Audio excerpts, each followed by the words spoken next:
विराट के बल्ले से विरासत पर मोर। आरसीबी रॉयल चैलेंजर्स नहीं, रॉयल चैंपियंस बेंगलुरु, क्योंकि इस टीम ने इतिहास रच दिया। 17-18 साल की वो जो बड़ी सी तपस्या थी, उसका जो अमृत मिला वो 2 बैक टू बैक ट्रॉफीज के थ्रू मिला। ये बातें कल से आपने सोशल मीडिया पर बहुत सुनी होंगी, चाहे आप पाकिस्तान में हो, इंडिया में हो, दुनिया के किसी भी कोने में हो।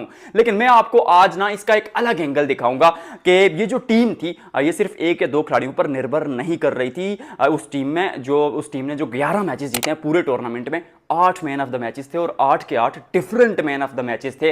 विराट कोहली से आगाज इसलिए करूंगा क्योंकि 3 प्लेयर ऑफ द मैच के अवार्ड्स जीते। लेकिन ये खिलाड़ी क्या है, किस लेवल का ये खिलाड़ी है। कल की वीडियो में कहा था कि यार बात करने को अल्फाज ही नहीं है, लेकिन आज अल्फाज ढूंढे हैं मैंने। 2024 का T20 वर्ल्ड कप सेमीफाइनल में 50, साउथ अफ्रीका के खिलाफ लाजवाब चेस, उसी वर्ल्ड कप के फाइनल में 50, फिर 2026 का वर्ल्ड कप सेमीफाइनल में 50, 2016 क्या कहते हैं, 2016 का तो ऑलरेडी सीजन जो है, उसके बारे में तो आई मीन जितनी विस्तार में चीजें बयान की जाएं, वो कहते हैं कि जो दरिया है वो स्याही बन जाए और ये जो दरख्त हैं ये कलम बन जाएं।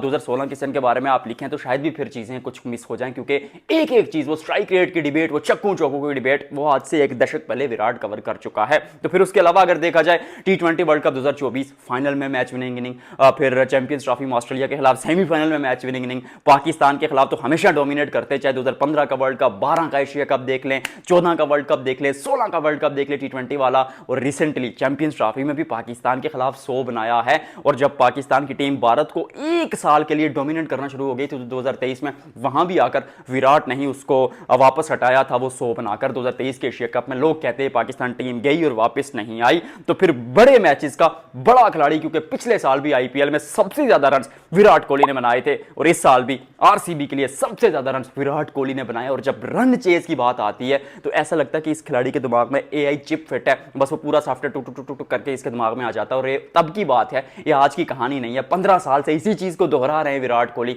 और ऐसा लग रहा है कि एआई के आने से पहले विराट कोहली में एआई सॉफ्टवेयर फिट था। और फिर रन चेज सामने अगर इस खिलाड़ी को आप लक्ष्य दे देते हैं तो एक एंड पर काम करते रहते हैं, अपना ईगो को थोड़ा साइड पे रखते हैं, बड़े खिलाड़ी को डोमिनेट करते हैं। इवन आप हिस्ट्री उठाकर देख लें, स्टार्क को वो 3 चौके 23 वर्ल्ड कप में, यार विराट कोहली जब वो आउट हुआ ना पैट कमिंस की गेंद पर, आप माने ना माने, भारत वहां वर्ल्ड कप हारा था।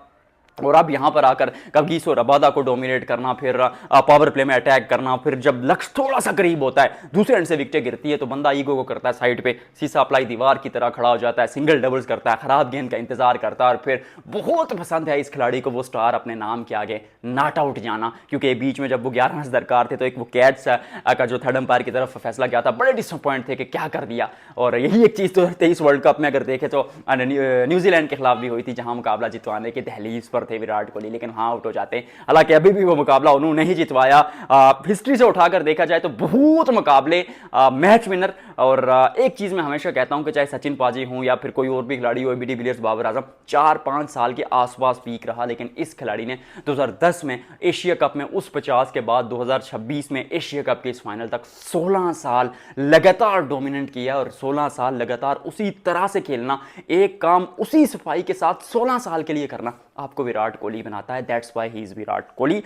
फिटनेस एक अलग लेवल की, 37 साल के इतने फिट है जितने पाकिस्तान और बाकी टीमों के खिलाड़ी 24-25 साल की उम्र में नहीं होते, ये कड़वी सच्चाई है। फिर उसके अलावा वी में शॉट्स खेलते हैं। हालांकि टेक्निक को देखा जाए तो हर गेंद फ्रंट फुट पर आकर खेलना, बाहर जाती गेंद को छोड़ना ना, हर गेंद को वी में खेलने की कोशिश करना, कैसे बना दिए यार इस खिलाड़ी ने 26,000 run, unreal case, well done boy. उसके अलावा चाहे आप पाटीदार को देखें, बल्ले के साथ वो जो आरसीबी को मिडिल ऑर्डर में एक चीज़ दरकार थी पिछले 10 साल से, वो काम किया पाटीदार ने, क्योंकि विराट कोहली के इर्द गिर्द ये टीम घूमती थी। फिर बीच में एबी डिविलियर्स का आना या क्रिस गेल पहले मौजूद हुआ करते थे, तो ये 3-4 नामों के इर्द गिर्द घूमते थी। पर चाहे पाटीदार हूँ, देवदत्त पाडिक्कल हूँ, पिछले सीजन में जीते शर्मा, फिर टिम डेविड, रोमेरियो शेफर्ट, इन खिलाड़ियों ने बराबरी के साथ जो स्टेप अप किया। और विराट कोहली ने यह कहा भी कि मेरे कंधे के पीछे, मुझे पता था कि मैं अकेला खिलाड़ी नहीं हूँ इस टीम के नैया पार लगाने के लिए, और भी बहुत खिलाड़ी हैं और ये एज अ टीम खेली। That's why they are the champions. और गेंदबाजी में सर भुवनेश्वर कुमार 2016 के बाद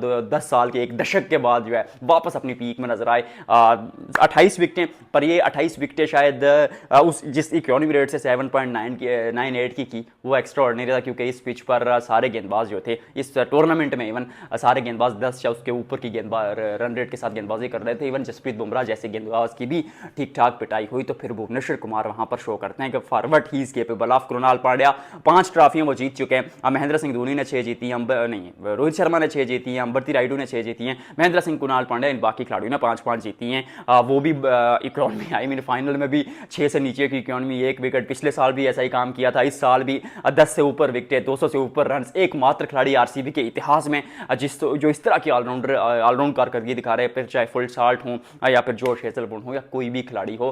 शायद किसी का नाम मिस भी हो जाए, रसिक सलामदार सर, बहुत माजरत, रसिक सलामदार साहब सबसे ऊपर जो अनकैप्ड इंडियन प्लेयर्स का अगर ये मैं सीजन देखूं तो गेंदबाजी में, क्योंकि बल्लेबाजी में तो वैभव सूर्यवंशी के पास कोई आएगा नहीं, वो अगली वीडियो में चर्चा करेंगे डिटेल में, बहुत कुछ है उस पर ध्यान करने को। पर गेंदबाजी में अंशुल कंबोज और रसिक सलामदार, मुझे लगता है रसिक सलामदार ऊपर हैं, क्योंकि ये जो 18 विकेटें उन्होंने ली हैं और जिस इकोनॉमी रेट के साथ लिए वो एक्स्ट्रा ऑर्डिनरी है। और भुवनेश्वर और जॉश हेजलवुड के साथ खड़े होकर लिए हैं, वो एक्स्ट्रा ऑर्डिनरी था, क्योंकि भुवी और हेजलवुड जितना कद नहीं था, पर काम वैसा ही किया है। कार्य किया आरसीबी ने, चैंपियंस, ये डोमिनेशन है, ये 2 बार जो जीत है, ये स्टेटमेंट है कि इनका एरा अब शुरू हो रहा है, ऐसा मुझे प्रतीत होता है। आपको क्या होता है कमेंट सेक्शन में बताइएगा।